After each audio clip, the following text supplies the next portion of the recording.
भोपाळमध्ये महाराष्ट्र आणि मध्य प्रदेश सरकारमध्ये 19,244 कोटी रुपयांचा महत्त्वाचा सामंजस्य करार झाला आहे। तापी खोरे पुनर्भरण प्रकल्पामुळे विदर्भ आणि उत्तर महाराष्ट्रातील खारपान पट्ट्याला सिंचनाचा मोठा लाभ मिळणार आहे। प्रकल्पांतर्गत 5,78,000 एकर जमीन सिंचनाखाली येणार असून दोन्ही राज्यातील लाखो शेतकऱ्यांना त्याचा फायदा होणार आहे।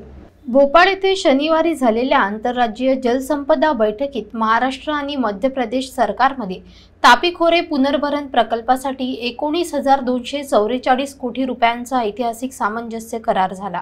या प्रकल्पामुळे विदर्भ आणि उत्तर महाराष्ट्रातील खारपान पट्ट्यातील सुमारे 5,78,000 एकर जमीन सिंचनाखाली येणार आहे। प्रकल्पांतर्गत खारिया गुटीघाट येथे 8.31 टीएमसी क्षमतेचा वळण बंधारा बांधण्यात येणार असून उजवा 221 किलोमीटर व डावा 260 किलोमीटर लांबीचा कालवा प्रस्तावित आहे। या कालव्यांमधून स्थानिक नद्यांमध्ये पाणी सोडले जाईल, ज्यामुळे भूमिगत जलसाठ्यात वाढ होऊन शेतीसाठी पाण्याचा पुरवठा नियमित होईल। या प्रकल्पामुळे तापी खोऱ्यातील दुष्काळग्रस्त आणि खारपाणी प्रभावित भागांना नवसंजीवनी मिळणार आहे। पाणी टंचाई, सिंचनाचा अभाव आणि पेयजल समस्या यावर मोठा सकारात्मक परिणाम होईल। जळगाव जामोद पासून प्रकल्पाचे लीडार सर्वेक्षण 2018 मध्ये हेलिकॉप्टरच्या साहाय्याने करण्यात आले होते। या प्रकल्पासाठी भाजप आमदार डॉक्टर संजय कुटे यांनी सातत्याने पाठपुरावा केला होता।